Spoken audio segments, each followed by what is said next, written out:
ఈ వారం అంతా మన ఫస్ట్ సెగ్మెంట్ అల్పాహారంలో ఒక రెసిపీ తీసుకొని దాంట్లో ఉన్న వెరైటీస్ చూస్తాం కదా. మరి ఈ వారం అంతా మనం చూడబోయే రెసిపీ ఏంటి? పొంగలి. పొంగలిలో ఉన్న వెరైటీస్ అన్ని మీకు పరిచయం చేసిస్తాను. మరి ముందుగా ఇవాళ పరిచయం చేయబోయేది కట్టె పొంగలి. ఇది ఎలా తయారు చేసుకోవాలో చూపిస్తాను, మీరు చూసి ఫాలో అయిపోండి.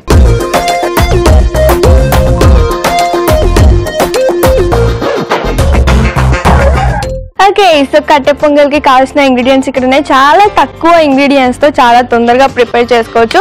సో కుక్కర్ తెచ్చేసాను కదా, ఫస్ట్ మనం ఆన్ చేసుకుందాం. పొంగలి అంటే మనం జనరల్ గా కుక్కర్ లోనే ప్రిపేర్ చేసుకుంటూ ఉంటాం కదా. ఆన్ చేసాం కదా. ఇప్పుడు నెయ్యి. సో పొద్దున్నే అంత నూనె మనం తినలేము అనుకున్న వాళ్ళు ఇలా నెయ్యితో ప్రిపేర్ చేసుకోవచ్చు. సో నేను 1 స్పూన్ నెయ్యి యాడ్ చేశాను. నెయ్యి కరిగిన తర్వాత మనం ఇందులో జీలకర్ర, మిరియాలు, కరివేపాకు వేసుకోవాలి. ఇందులో ఏంటంటే చాలా తక్కువ ఇంగ్రీడియంట్స్ ఉన్నాయి. బియ్యం నూక మీ అందరికీ తెలిసిందే, అండ్ పెసలు మాత్రమే ఎక్స్ట్రా అనమాట. అంటే జనరల్గా మార్నింగ్ మనం స్ప్రౌట్స్ తీసుకుంటూ ఉంటాం కదా, నానబెట్టినవి. సో ఎప్పుడు అవే స్ప్రౌట్స్ అంటే బోర్ కొడుతుంది కదా, కాబట్టి ఇలాంటి డిఫరెంట్ రెసిపీస్ని కూడా పరిచయం చేయడానికి నేను తీసుకొచ్చేసాను. ఓకే, సో నెయ్యి వేడెక్కింది కదా, ఇందులో జీలకర్ర,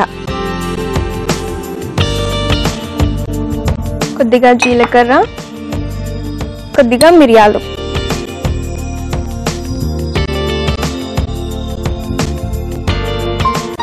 అలాగే కొంచెం కరివేపాకు.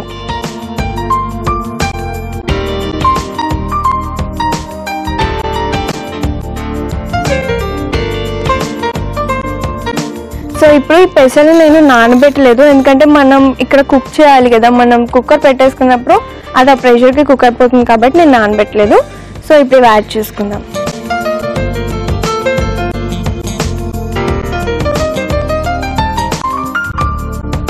అలాగే బియ్యం నూక,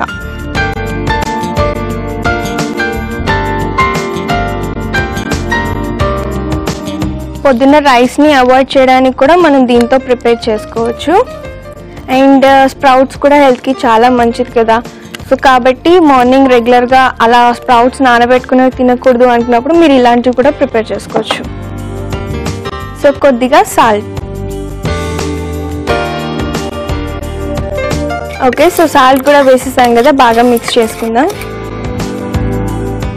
ఓకే, ఇప్పుడు మనం ఇందులో వాటర్ యాడ్ చేసుకోవాలి.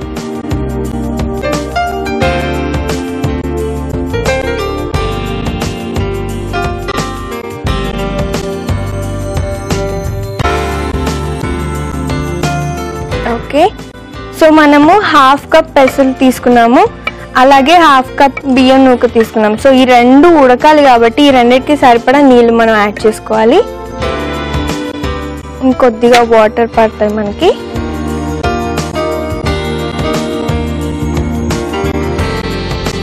అన్నీ ఒకసారి బాగా మిక్స్ చేసి మనం మూత పెట్టేసుకుందాం.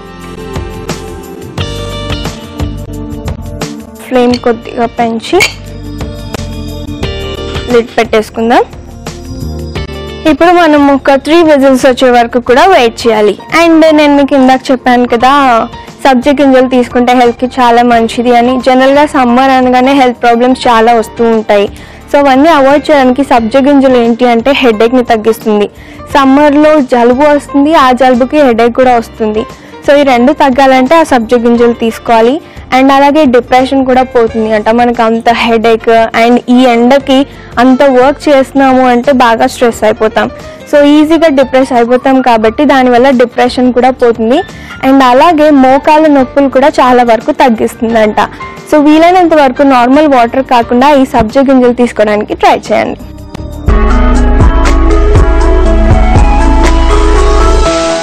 ఓకే, సో మరి 3 విజిల్స్ వచ్చే వరకు వెయిట్ చేయాలి అని చెప్పాను కదా. 3 విజిల్స్ వచ్చేసి అలాగే ప్రెషర్ మొత్తం కూడా దిగిపోయింది. ఒకసారి ఓపెన్ చేసి చూద్దాం.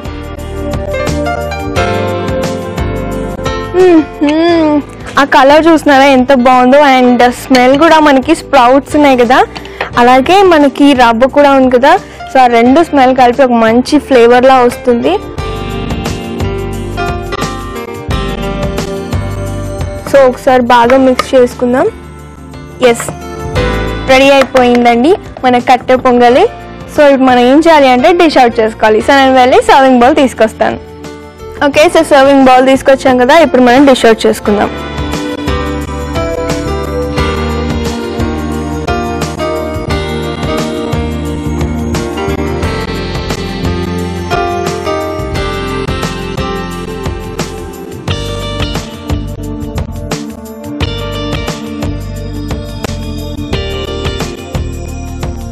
ఓకే, సో మనం డిష్ అవుట్ చేసుకున్నాం కదా. ఫైనల్గా కొత్తిమీరతో మనం గార్నిష్ చేసుకోవాలి. సో కొద్దిగా కొత్తిమీర అండ్ ఎస్, రెడీ అయిపోయింది మన కట్టె పొంగలి. సో నేను దీన్ని టేస్ట్ చేసి ఎలా ఉందో చెప్పే ముందు కట్టె పొంగల్కి కావాల్సిన పదార్థాలు తయారీ విధానం మరొకసారి నోట్ చేసుకోండి. కట్టె పొంగల్కి కావాల్సిన పదార్థాలు: బియ్యం నూకలు 1 కప్పు, పెసలు 1 కప్పు, జీలకర్ర 1 టీ స్పూన్, మిరియాలు 1 టీ స్పూన్, ఉప్పు తగినంత, కరివేపాకు 2 రెమ్మలు, కొత్తిమీర కొద్దిగా, నెయ్యి 2 టేబుల్ స్పూన్లు. కట్టె పొంగలి తయారు చేసుకునే విధానం: ముందుగా పాన్ పెట్టి నెయ్యి వేసి జీలకర్ర, మిరియాలు, కరివేపాకు, పెసలు, బియ్యం నూక వేసి తగినంత ఉప్పు వేసి బాగా కలుపుకోవాలి. ఆ తర్వాత సరిపడా నీళ్లు పోసుకొని మూత పెట్టి 3 విజిల్స్ వచ్చే వరకు వెయిట్ చేయాలి. చివరిగా సర్వింగ్ బౌల్కి తీసుకొని కొత్తిమీరతో గార్నిష్ చేసుకొని సర్వ్ చేసుకుంటే రుచికరమైన కట్టె పొంగలి రెడీ.